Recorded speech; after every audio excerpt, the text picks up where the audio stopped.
This is an iHeart podcast. Guaranteed human. With no fees or minimums on checking accounts, it's no wonder the Capital One bank guy is so passionate about banking with Capital One. If he were here, he wouldn't just tell you about no fees or minimums. He'd also talk about how most Capital One cafes are open 7 days a week to assist with your banking needs. Yep, even on weekends. It's pretty much all he talks about, in a good way. What's in your wallet? Terms apply. See CapitalOne.com/bank. Capital One, N.A., member FDIC. Tax season has arrived, and doing taxes without the right help can feel overwhelming. Intuit TurboTax is here now to guide you through it with confidence. Match with a TurboTax full-service expert who handles everything for you from start to finish. Your dedicated expert checks every single deduction and credit to help you get the best possible outcome so you can feel confident you're getting every dollar you deserve. And the best part? You'll see real-time updates on your expert's progress right on your phone while you live your life. Plus, you get unlimited expert help at no extra cost, even on nights and weekends during tax season. Visit TurboTax.com. Only available with TurboTax full-service experts. Real-time updates only on iOS mobile app. Hey everybody, it's your buddy Josh. And for this week's Select, I've chosen our May 2018 episode on the Pied Piper, one of those rare fairy tales that actually may be rooted in fact and history. And it's a good one. It's got a weird start. For some reason, I almost sound like I'm mad at Chuck, but rest assured I wasn't. We finally catch our feet a few minutes into it, and then the episode really takes off. So I hope it takes you on a wild thrill ride like it did me listening to it again. And either way, just sit back and enjoy, as I know you will, our episode on the Pied Piper. Welcome to Stuff You Should Know, a production of iHeartRadio.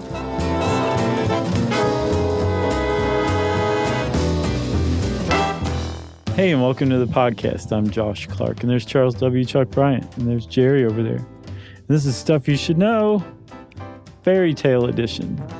Jerry is supposedly on vacation. Yeah, what's going on? But she came in here just for us. Why, Jerry? I think she feels beholden. That's nice. Which is weird because we've had guest producers. I don't know. Maybe she feels like her job is threatened. Is today the day I die? No. Oh, geez, I hope not. Jerry knows it? Can we at least get these two in the can first? Yeah, well, probably, unless something really crazy happens in the next hour and two. Yeah, that'll give me time to get in touch with, like, the 5 people I have on my list to replace you. Yeah, I know. I know the 5. Bono. Right? Obama. Right. Michael Stipe. Bobby Fischer. I think there was one more. I can't remember. Bobby Fischer. The chess player. Yeah, that's a little random. Well, I want to correct that episode. And Optimus Prime. That's the 5th one, right? That's right. Yeah. Chuckers. Yes? Have you ever heard a fairy tale before?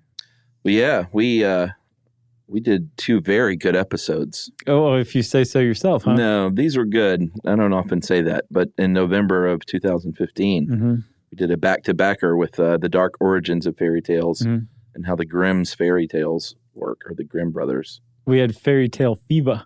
We did, but man, we licked it. So did you go back and listen to them and you're like, wow, these are good, or you just remember them being good? I remember them being good.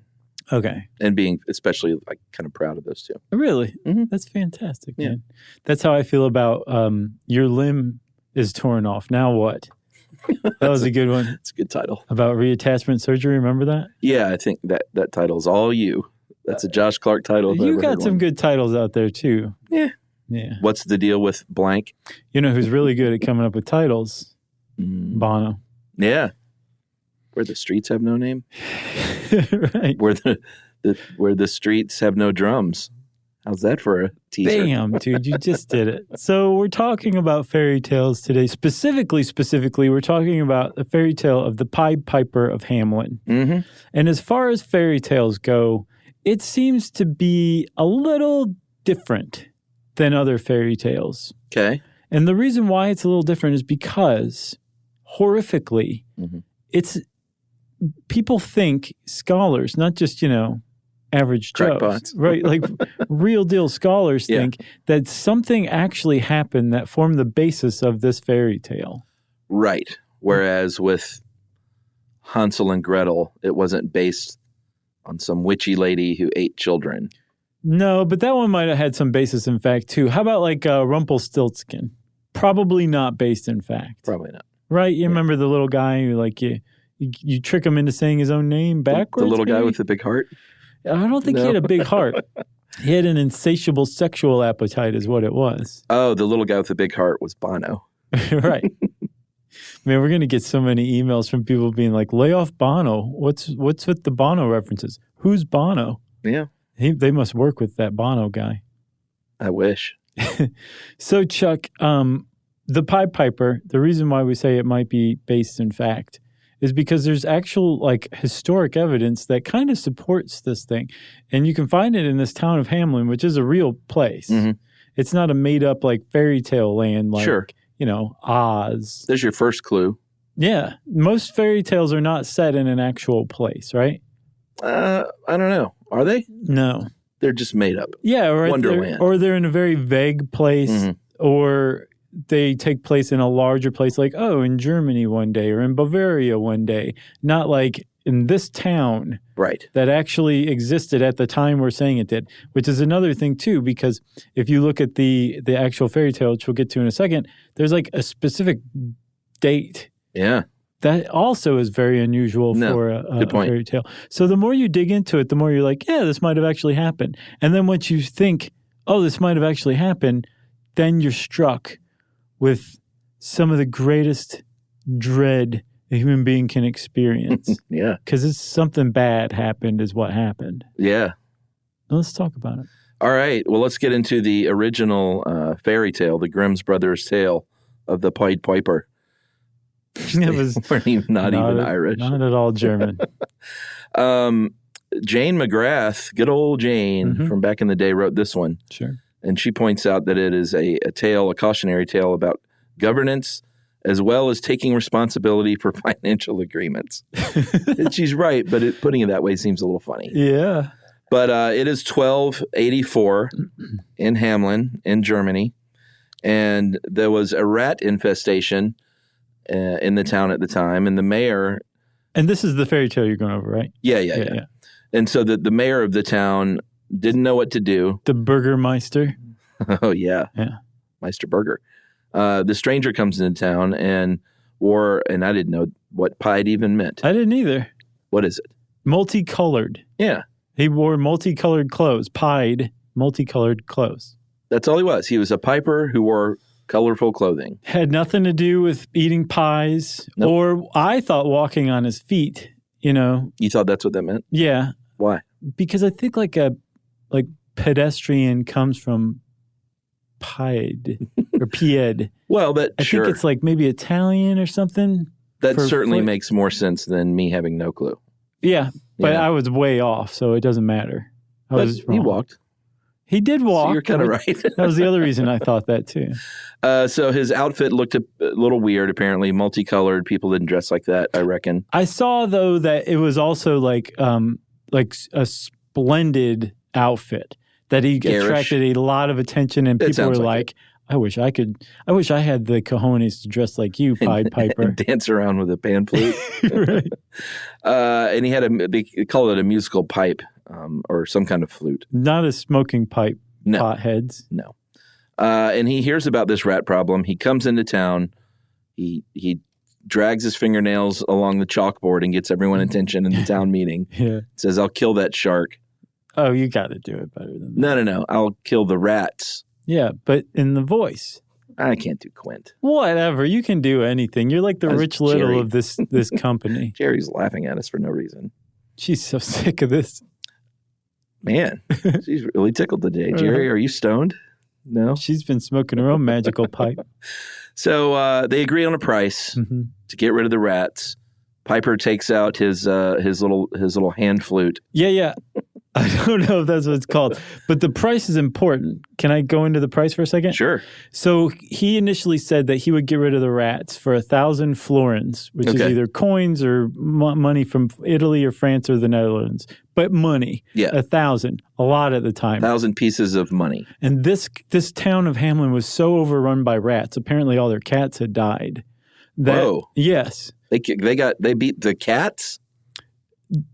I didn't see explained what happened to the cats, just that the cats died, and that's why the town was overrun. Okay. Which is a weird little thing, don't you think? Well, yeah, because my first thing was like, why a Pied Piper? Just get some cats. The cats had all died. All right. Good thinking, Chuck.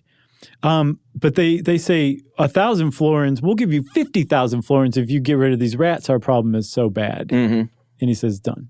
But was that a facetious offer? I think it was a desperate boast. Okay. But the Pied Piper was like, all right, I'll agree to your terms. I just wanted 1,000, but 50,000 it is. And they went, I think we overspent. I regret saying that. But you should hear the guy.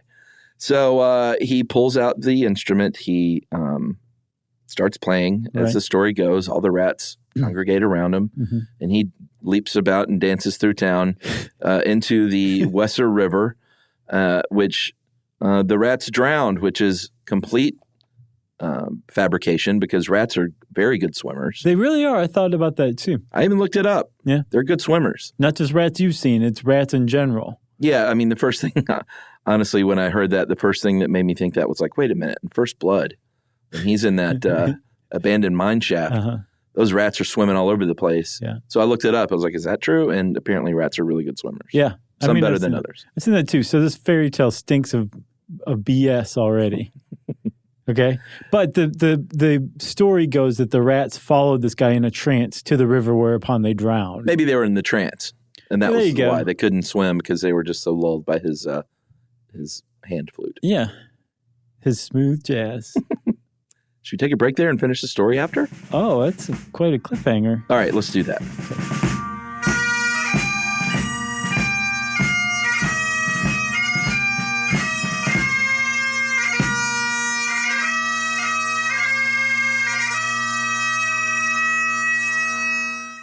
Support for the show comes from Public, the investing platform for those who take it seriously. On Public, you can build a multi-asset portfolio of stocks, bonds, options, crypto, and now generated assets, which allow you to turn any idea into an investable index with AI. It all starts with your prompt, from renewable energy companies with high free cash flow to semiconductor suppliers growing revenue over 20% year over year. You can literally type any prompt and put the AI to work. It screens thousands of stocks, builds a one-of-a-kind index, and lets you backtest it against the S&P 500. Then, you can invest in a few clicks.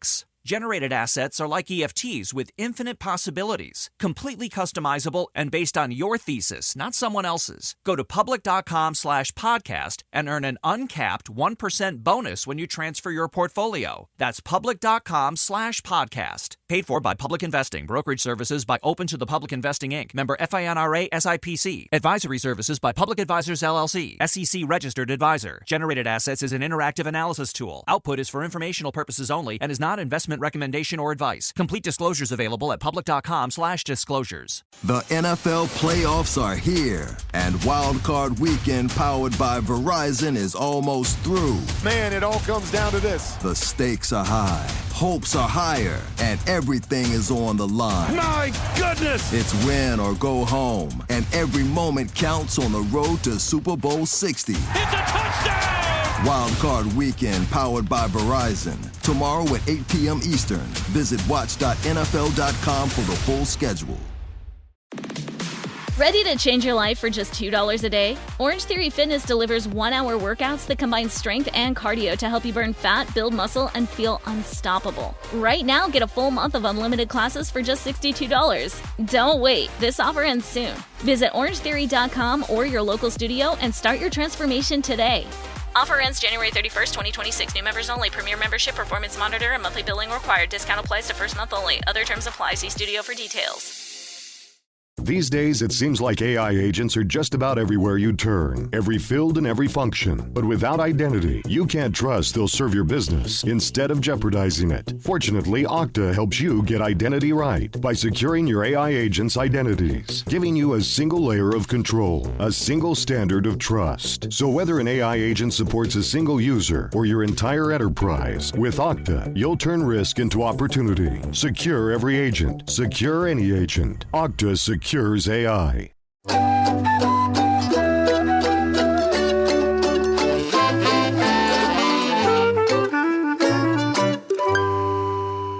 All right, Chuck, we're back. Lay it on them, man. That was high class. Well, they drown all the rats. The Pied Piper is successful. Everyone parties German style, which is to say they probably got hammered on 88-ounce beers. You ever been to Germany? Sure. You ever had the beers there? The big yeah, gaddies? I mean, they got big old beers there for sure. And they have lids on their mugs too because, there's so much of it. You can just set it down and save it for later. But I don't think they save it for later. The beer garden I went to did not have the lids. Maybe I've just seen those on TV. But what they did have was a 4.5 foot tall woman with Popeye-sized forearms carrying 6 of those giant ones in each hand at a time. In each hand, sure. Like a pro. Not like a pro. They were pros. Well, she was probably sold to the beer garden at a young age and was raised to serve like that. Please tell me that's not the case. All right, so where are we? Townspeople are partying. They're getting hammered. They're singing they're prosting, singing their German beer hall songs as they are wont to do. And then Pink Cadillac. Dude says, "What's up with that? All those florins?"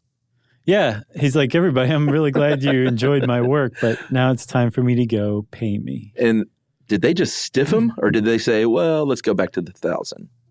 They said, "We're not giving you 50,000 florins. We thought you were going to get rid of these rats through hard work. You just played some flute. Like that's cool that you can do that with the flute, but that's not really work. So no, we're not going to pay you 50,000 florins." He's like, "Well, then 1,000 florins at least. That's what I originally agreed to." And they're like, "How about this? We're going to give you 50. And if you're not happy with that, then you're getting nothing." And he was still so mad that they're like, "Fine, nothing. Get out of town."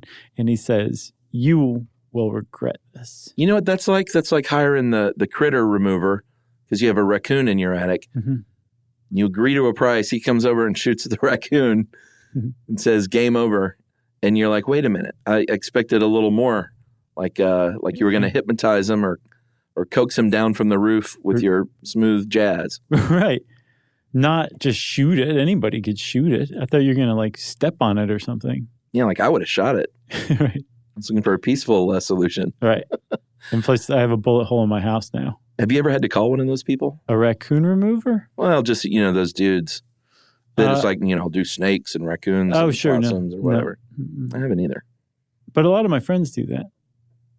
I'm over one, I think I mentioned, with cockroaches right now. And it's getting bad. Still? Yeah, dude. Because I don't know what to do. Hire an exterminator. Yeah, but we're not into the poison stuff. But I think it's like, we got to do it. I think there's green exterminators that are not quite as deadly. Jerry's nodding, but will they kill all the cockroaches? They'll kill you'll probably have lavender dust. You'll probably, with their magic flute. I need to do something. It's gotten out of hand. Yeah, you got to do something. Like I almost am going to tell you what happens, but I feel like people judge me on how disgusting it is. We can always edit it out later. All right, I'll go in, and this is not like, it's not like food is out. I will clean the kitchen. Sure. I will go in there to get a glass of water at midnight, and I'll turn the light on, and a dozen will scatter. Wow. Jerry's saying, "Nope." Like I will hear them going. Sure, yeah. That's one of the creepiest things. And they, as soon as they see that light, they're gone. And it sounds like we live in filth, but it doesn't matter. We're infested. They're just like, yeah. I don't know what to do. Yeah, well, I think you may want to call an exterminator, but find one. You live in Decatur. I'm sure you'd be hard-pressed to find an exterminator that did use deadly poison. Yeah, you throw a rock in Decatur and you'll hit a lavender dust van. Yeah, right. So, I think it might be time. All right. Sorry about getting sidetracked so much. They offer him what, 50? 50, not 50,000 or 1,000, 50. And so what does he say? He says, bleh. He did that little, everybody, you can't see me, but where you flick the underside of your chin. I feel like that's Italian. Well, I mean, this is Germany. It's Lower Saxony. It wasn't too far from Germany. No, but is that Italian? I was just wondering. Yeah. It feels like a very, Italian thing to do. Yeah. Like, hey. Right, exactly. You got to say it like that. All right, so he gives him that number and says, "I'm going to come back does he even warn them and say, I'm going to come back and get your kids, or I'm just going to... It depends on the story. It's all good. You'll see me again. It depends on the story. Some say, he vowed vengeance. Some say he came back a month later. Some say he came back a year later. Some say he just immediately started playing his flute. Oh. Some say, and I think the Brothers Grimm version is that he waited until the town went to sleep and then came through the town and started playing again. All right, but this time he's wearing hunter's clothing. A little ominous. I did not see that anywhere. Oh, really? Mm-hmm. Is that BS? Well, I don't think it's BS. I think this story's just been added to many times over the... But yeah, I shouldn't have even said anything. All right, so he comes back regardless of what he's wearing. Let's say he's buck naked, which makes it even more fun. Well, you just added to the legend just there. He starts playing this flute again, but this time the children are entranced. Mm-hmm. He leads... like 130 kids, supposedly? Yeah, pay attention to that number. It seems a little specific, doesn't it? It does. Okay. He leads 130 children out of town, up a mountain to a cave. They supposedly enter and are never heard from again. Right, and the mountain has a landslide and covers up the cave mouth, and supposedly it was a magical door that opened in the mountain that revealed the cave. They go in, doors close, landslide, gone. Never heard from again, like you said. And the townspeople are like, there goes our labor pool. Yeah, there goes my baby. There goes our labor pool. Who's going to serve us at the beer gardens? And supposedly, there, in one version at least, there was the mayor's grown daughter was among that group. And this feels like a specific jab at the mayor. Right. Like, even though your daughter's grown, I'm going to entrance her with my flute as well. Yeah. Which I don't think that was in the original Grimm Brothers one either, but 2 children survive, correct? Or they come back? I think in the Grimm Brothers version, it's just 1. Sometimes it's up to 3, but there's in a lot of retellings, there's a kid who either is deaf and so can't hear the magic flute song, so is not entranced. Has some sort of physical disability, and so he or she can't keep up with the rest of the kids and survives from that. Or I think is blind and can't see their way. Either way, some kid who had some unique characteristic that kept them from being entranced or whatever is the eyewitness that comes back and tells the parents what happened. Or in another version, it's just a skeptic, a child skeptic. This can't be happening. Lewis, the child skeptic. That's funny. So, all right, so let's get into this. It may not be fiction, as it turns out, because a lot of historians and scholars have looked into this. You talked about the specificity being a little weird. One thing we do know is that at one point, there was a stained glass window in the town church that depicted, and this was, around 1300s, this is after it would have happened. But, I mean, 16 years in memory, living memory, is when they first erected that window. Which kind of makes sense as a memorial. And on that window, it said, on the day of John and Paul, 130 children in Hameln went to Calvary and were brought through all kinds of danger to the Koppen Mountain and lost. Yeah, so the Calvary thing, that I thought was another word for heaven, isn't it? I'm going to Calvary. Isn't that what the hill where Christ was crucified? I used to know the answer to this. If I know this, surely you know. I used to know this. Okay. I know it looms large in Christianity, but I can't remember exactly. I think it's like shorthand for I'm going to meet my maker. I saw elsewhere that they referred to the mountain as Calvary. Yeah.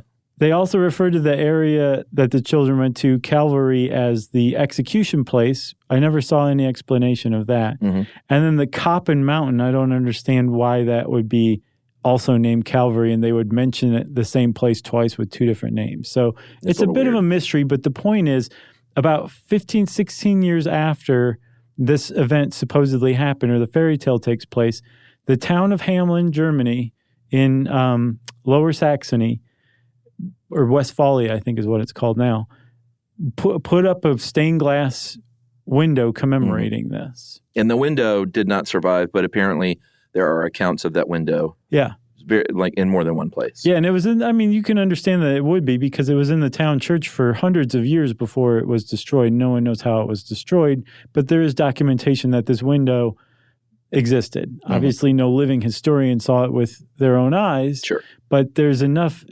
documentary evidence that it seems to be, yes, there was a window that was erected in 1300. That is a very weird thing to do. Yeah, to just make up. Right. Yeah. Very weird. Especially in a church. Yeah. No, you don't lie. No. You go to hell for that. So that was the first documentary evidence, right? Mm-hmm. The next one I saw comes 100 years later in 1384, and it's in the Hameln Town Chronicle for that year. And all it says is, it is 100 years since our children left. Yeah. Kind of weird. And what is that, just a blurb? I guess so. You'd think 100-year commemoration, they might add a little more than that. Yeah, and what is this? The Lüneburg manuscript. Mm-hmm. This was about 100 years after the window. And this was a monk who wrote it, Heinrich of Hereford. And he writes an account and says, a man about 30 years old came to town playing a flute and led the children out. Yeah. Pretty simple. Yeah, but what's noteworthy about that one, there's a couple of things. So the piper doesn't show up in the window. Right. But he does show up in the Lüneburg manuscript. He mentions the piper. But no rats in any of these, right? Not yet. But the other thing about the Lüneburg manuscript is that Lüneburg is a nearby town. So there are other towns that are talking about this event that happened. I'm sure word got around. In their own chronicles, yeah. Right. If it was real. One of the reasons why, but it supports the idea that it's real because if it's just this one town that's diluted, even if other towns are talking about it, they'll probably be, by the way, they're all nuts. Yeah. But other towns' chronicles seem to be verifying that this happened or recounting the story in like a credulous way. Mm-hmm. So something happened in 1284 and the evidence is starting to mount. But the other thing about the fact that this is another town is that this town, Lüneburg, and other towns cited that Hameln came to be known to commemorate things counting backward or forward from the date of 1284. Mm-hmm. So, for example, they put up a gate in 1556 in the town. Right. This is what they inscribed on the gate, Chuck. In this year of 1556, 272 years after the magician led 130 children out of the town, this portal was erected. That's like saying, like, this we're putting up this sewer 262 years after our children were let out of town by a magician. Enjoy the sewer. Like, that's a weird thing to inscribe in something. And apparently the town became known for that kind of thing. What, just these random inscriptions about this weird, like, mysterious event? Yeah, just like dating everything from 1284 on based on their children leaving. And again, you'll notice it mentions 130 children. Things changed over the retelling, but the one thing that's remained the same is the 130 children leaving. Even before the piper shows up in the story, 130 children are cited each and every time. Yeah, and what we don't know is that like some symbolic thing? Is it all metaphor? Should we take a break and get to the theories? Yeah, sure. All right, let's do that.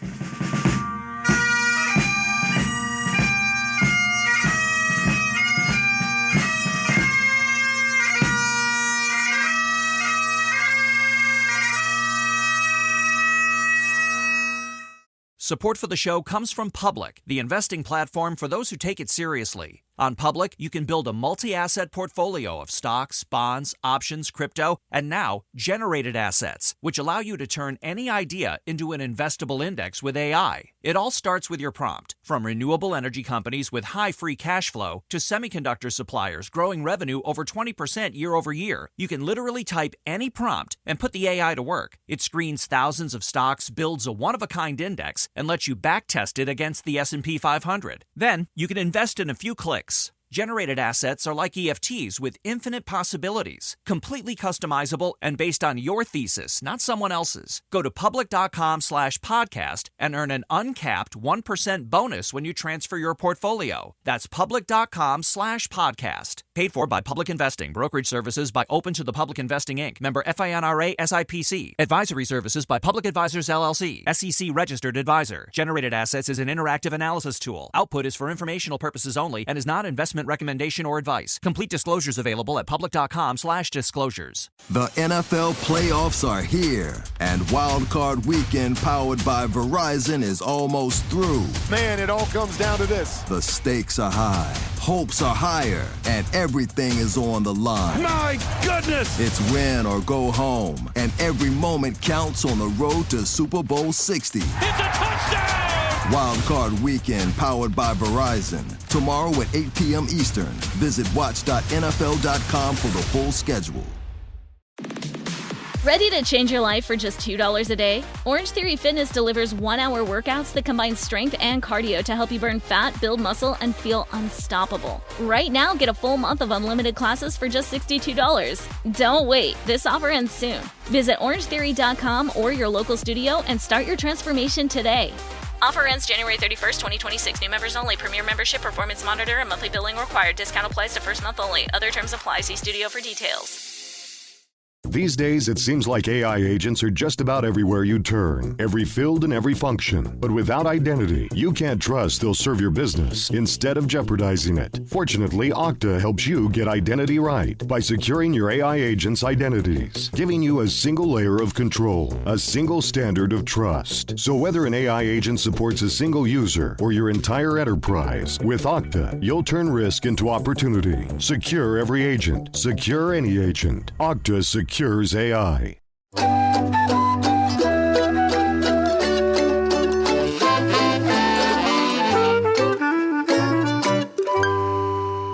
All right, the theories are varied. One of the common ones that makes a lot of sense is that there was some disease that killed all these kids. Mm-hmm. And then this story is some sort of metaphor for what happened to their children. And the fact that rats come into play at some point have led people to speculate that it might be the bubonic plague. Yeah, there's a guy named Count Froben Christoph von Zimmer. Can you say it like that? Froben? No, I don't know, but I know that guy will steal your soul in the middle of the night if you're not careful. Right. Yeah. So Count Froben Christoph von Zimmer, you can only say all of his names. You can't Beware. Just say, he wrote right. He wrote a chronicle in 1565 from another nearby town. And he was the one who seems to have introduced the rats. Okay. And so at that point, the piper goes from just a weirdo magician to a rattenfanger. Yeah, rat catcher. Yeah. Which was a job. It was. And I mean, like this town would have had rats. Any town would have had rats. So it would have been, like, it's understandable, like, that the rats would come into it. And it's not like that's just, a totally outlandish addition to the story. But the fact that it doesn't show up until 1565, yeah, and this has been documented for hundreds of years up to that point, seems a little fishy. And it certainly seems weird that it would have been the plague because the plague hadn't come around yet, right? Right. And it also seems fishy that it doesn't mention anything about adults, and any sort of rat-carrying or diseased rat would seem like it wouldn't just affect kids. No. It doesn't make any sense. No, it doesn't. But the idea that 130 kids were taken from the town in one form or fashion, yeah, you could say, well, it's like some sort of disease. Mm-hmm. One of the other diseases that got put up was Parkinson's, I believe. Or no, Huntington's, I'm sorry. Yeah. Which is a stupid theory. Yeah. It's a terrible theory. Huntington's disease is an inherited disease. Yeah, that didn't make any sense. So that would mean that every kid in the town had inherited Huntington's from their parents who apparently weren't showing any symptoms. Who put that forth? I don't know. I couldn't find it, but it's a terrible one. And then the idea that, so it's not infectious, it's rare, and everybody's symptoms coming on at the same time and dying. The reason why they said that, though, is because supposedly the shakes from it, the palsy, mm-hmm. would account for the dancing of the children. seems like a pretty dumb thing to zero in on. That's a stretch. Huntington disease, we're crossing off the list. All right, one of my favorites is that the children left on their own as part of one of the Crusades. And apparently, the one thing that doesn't quite align is the timeline, because a few decades previous, there were, in fact, young people, children, probably teenagers, I doubt if they were like 8-year-olds, participating in the Crusades. One of them would have a vision from God and say, we should totally cover the Crusades. I don't think we... No. Have we done that? No, not yet. There's a really good article on the site, too. That'd be a pretty dense single. Yeah, we might have to do 2. All right. 2-parter on the Crusades. Coming at you. So you would, one of those kids would have a vision from God, and then all the kids would follow and say, all right, we're going to take our broadswords that we can barely lift and go fight the good fight. Right. So that's one theory. And that's actually a pretty... that's a little more rooted in reality. Like, yes, there were a children's crusade before documented. It's possible it happened a decade or 2 later. Like, if it was in the area and well known, some other kid could have been like, oh, okay, let me try my hand at it. Right. Changes his name to Jim Jones and says, follow me to Jerusalem, right? That's right. So that one could have happened. It's possible. The other one, and this is supposedly the most widely held theory, Chuck, was that this is all part of the Ostsiedlung. This is a tongue twister. Ostsiedlung, which is basically an exodus or an eastward expansion from Germany to Transylvania, Romania area, right? Which was being newly settled by Western Europeans after conquering, like, the whole Dracula era. So the idea is an adult came and said, hey, kids, why don't you come with me and we'll go, like, populate Eastern Europe. Pretty much, right. So, and there is evidence that this definitely happened, right? There was a migration eastward. Right. And the big thing about this one is that we're misinterpreting the word kids or children, that it could have been the town's children, but it's like they're children. They weren't kids. They were, adults. Young adults who would have represented, like, a lot of the workforce. So it would have been a big deal had they left. So that's I think the most widely held one right now. Well, one of the traditions you're hanging on to is, and I kind of teased it with that dumb Bono jerk. Poor Bono. He's like, slip. What did I do? It was a great Bono. That Bono joke earlier is today still the street where this supposedly all happened is called the Bungalowsenstrasse, street with no drums, street without drums.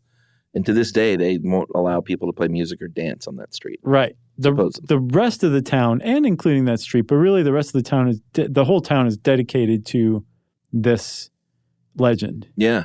I thought you were going to say dedicated to music and dancing. Well, except for this street. They do. There is a musical called Rats that's put on in the town. Seriously, and there's like a Pied Piper statue and recreations every Sunday in the summer. Really? Oh yeah, it's a huge tourist town for this. Huh. There's like I think a rat's blood cocktails that they serve. I saw. There's like a Mental Floss article that mentioned that, but the town is dedicated to this. But there's the fact that they're still talking about it is not just legend. It's it's like they're still telling that story to an extent. You know what I mean? Well, yeah, they're keeping it alive, not just for tourist dollars, right? Because it looms large, because this is their ancestry, right? Well, they definitely there are some more theories that haven't gained as much traction. Like there was a pedophile that came. These children were maybe just simply sent away because they were very poor, because that happened. That's my theory. That was just sort of the regular thing that would happen is we're all so poor, you go away and live a better life somewhere. Yeah, and that's where Hansel and Gretel is kind of rooted in reality, the idea of child abandonment. Remember we talked about that, I believe, in one of the fairy tale episodes from before, that like if you fell on hard times, just taking your kid out to the woods and being like, best of luck. Yeah. It was a viable thing to do during the Middle Ages. Yeah. And it's possible that this town basically said, It'd be like a combination of the guy coming from Romania and saying, follow me, and the parents being like, maybe you should go with him, you know? And then it would explain why the whole thing is written in like such vague, flowery language. To me, that indicates that they're working out guilt. There's guilt by this town. They're vague. That makes sense. They're not direct. Other towns are talking about this legend in much more explicit terms. But in the town of Hameln, it's all very like flowery and poetic and vague. And it makes me think they're covering something up that they have to get off their chest, but they're still they can't bring themselves to actually say what it was. Well, that sort of jibes then with this dude. He's a children's poet named Michael Rosen. You sent that one article. Yeah. He actually went to Hameln and hooked up with a guy named Michael Boyer from the tourism office there. And Boyer says that he thinks the rats were added, and this makes sense with your theory, was that just sort of an attempt to wash away what he said were bad memories, like a cover up to draw attention away from this awful thing. They were like, hey, let's tell this rat story. Right. But if you'll notice also in that story with the rats, there is guilt by the town. The town is guilty of something and they lose their children as a result. Right. So if the rats were actually part of the original story, even if it wasn't documented, even if there weren't real rats, it still is putting some veneer of guilt onto the town. It wasn't something that just happened to them. This thing befell them because they did something wrong. Wow, I feel like there could be a deeper mystery, though. Yeah, I think there is. Like, for real. I think there's something really happened in Hameln in 1284, and they lost 130 kids somehow, and the town was psychically damaged by it. Are you going to title this one Pied Piper: Cold Case? That's a good one, actually. It's not bad. Okay. You got anything else? No, I want to know more. I know. I got sucked into this. I can't remember which of the articles I sent that got me, but I don't remember how I came across it. But it was like, oh, I'd never thought of this. And it's not like you can do this with every fairy tale. Right. There's probably no Rapunzel and probably no Rumpelstiltskin, and Hansel and Gretel's just so vague. Should probably happen to multiple children, but this happened in Hameln in 1284. Something happened. We may never know what it was, but it's pretty interesting. My mind goes really dark and thinks, like, what if there was just a mass murder of these parents? One more thing. I'm glad you brought that up. So the execution place, the Coppin Mountain or Calvary Mountain, whatever it was, supposedly that was where they buried people too. Oh, that's right. So they were saying that could be code for a mass grave where they would have buried people, which would suggest a mass death that happened in a short period of time. Man, can you imagine if there was a discovery made of children's bones in a mountain somewhere north of Hameln? That'd be neat. I say north because it's mountains. Oh. I always just think that means they're north. So one more. You keep bringing up this awesome stuff, dude. You ready? I'm ready. They recently discovered, I think they discovered it a while back, but they recently publicized it. The discovery of I believe it was definitely in Peru. It wasn't Incan. It was one of the Inca rivals. But it was a mass sacrifice of hundreds of kids that all happened on one day, one after the other. Ugh. It was, and like they found this, and you're reading it, and you're like, this probably has never happened in the history of the world. Yeah. Anything like this. Nothing like this. I mean, yes, there were probably there were definitely child sacrifices, but they would do it like once in a while or something. But imagine a town gone that berserk that they just let their kids, like hundreds of kids just killed in a day in one area. It's really rough, man. But reading about it, it's just, you can't help but pull yourself back into that day and just see it and want to be like, stop, what are you doing? You've lost your mind, you know? And if it happened once, it could happen again. I guess so. You know, maybe the parents were all, maybe they all drank bad beer one day. Yeah. And it made them temporarily insane. That'd be really bad. It sounds like a Blumhouse movie to come. What is that? It's just that production company that makes a lot of the horror movies now. What, like what? I think they did Get Out, among many others. Good movie. Yeah. Okay, you got anything else now? I got nothing else. Jerry? No. Okay. Well, if you want to know more about the Pied Piper and all that stuff, you can type that word in the search bar at howstuffworks.com. And since I said that, it's time for listener mail. I'm going to call this a double quinceañera reply, because we heard from a couple of people with some good insight. First, Alexandra, longtime listener from San Juan, Puerto Rico, loved the episode on quinceañeras. As usual, you did a great job approaching a cultural tradition that is not your own, while providing a balanced information, well-rounded contextualization of the celebration and its influences. She's like, in parentheses, it was the opposite of the vaping episode. Oh, man. We've gotten beat up about that. For my own quinceañera, my mother gave me the option of the traditional coming-of-age party or a trip. What do you think she chose? I'm guessing a trip. Yeah, I would too. I chose to travel and spend a month in Germany the summer I turned 15. Looking back, it's amazing that she trusted me enough at such a young age to travel on my own, although I did stay with family. She's like, it's the greatest regret of my young life. I wish I would have partied. Just wanted to clarify a few things you brought up. Latinx is pronounced, she says, Latin X. Okay. It refers to those from Latin America or Latin American descent. Hispanic refers to Spanish-speaking persons. Okay. And your pronunciation of quinceañera was great. Nice. As the ERA is a soft R sound.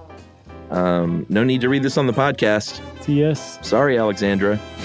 And then this other follow-up. This guy says, this is Ty Von Plinsky.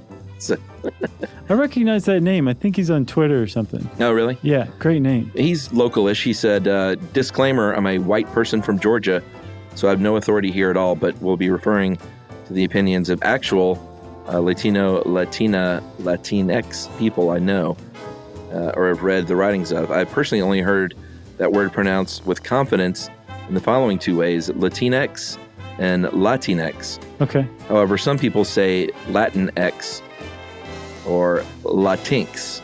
Latinx sounds right because it's Latino, Latina, sure. Latinx. Yeah. That makes sense. Or Latinx rhymes with Sphinx. I don't think that's right. Or something else entirely, as evidenced by this Twitter poll. Mm-hmm. And he shared a Twitter poll. Thanks. Which was from a media brand for Latino millennials. Interestingly, there appears to be backlash against the term by some who view it as an attempt, intentional or not, to anglicize Spanish. They say this is part of a larger movement to paint Hispanic, Latino, Latina, Latinx people as sexist and ignorant. The Mexican-American person who introduced me to the term was still sorting out their feelings about the whole situation. Huh. So that's wow, we stepped into a hornet's nest with that. Ty Von Plinsky. If you want to get in touch with us like Ty and Alexandra did, you can tweet to us at SYSK Podcast and Chuck's at Movie Crush. You can join Chuck on Facebook at facebook.com/Charles W. Chuck Bryant and /Stuff You Should Know. You can send us all an email to stuffpodcast@howstuffworks.com. And as always, join us at our home on the web, stuffyoushouldknow.com. Stuff You Should Know is a production of iHeartRadio. For more podcasts from iHeartRadio, visit the iHeartRadio app, Apple Podcasts, or wherever you listen to your favorite shows.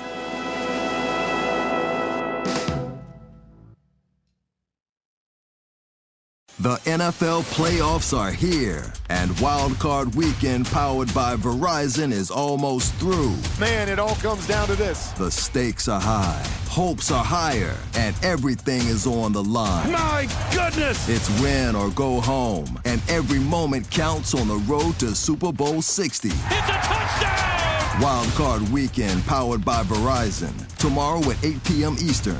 Visit watch.nfl.com for the full schedule. These days, it seems like AI agents are just about everywhere you turn, every field and every function. But without identity, you can't trust they'll serve your business instead of jeopardizing it. Fortunately, Okta helps you get identity right by securing your AI agents' identities, giving you a single layer of control, a single standard of trust. So whether an AI agent supports a single user or your entire enterprise, with Okta, you'll turn risk into opportunity. Secure every agent. Secure any agent. Okta secures AI. You know, Donald, I just want to scream out into this canyon and tell the whole world T-Mobile's got home internet. Do it, Zach. T-Mobile's got home internet! Let me try. T-Mobile's got home internet. How much is it? What? Just $35 a month. And it's guaranteed for 5 years. I'm switching. T-Mobile's got home internet. Just $35 a month with auto pay and any voice line. And it's guaranteed for 5 years. Taxes and fees apply. See T-Mobile.com/ISP for details and exclusions. Did you know that parents rank teaching financial literacy as the toughest life skill? That's where Greenlight comes in. The debit card and money app made for families. With Greenlight, you can send money to kids quickly, set up chores, automate allowance, and track spending with real-time notifications. Kids learn how to earn, save, and spend responsibly, while parents have peace of mind, knowing smart money habits are being built with guardrails in place. Try Greenlight risk-free today at greenlight.com/iHeart. That's greenlight.com/iHeart. This is an iHeart podcast. Guaranteed human.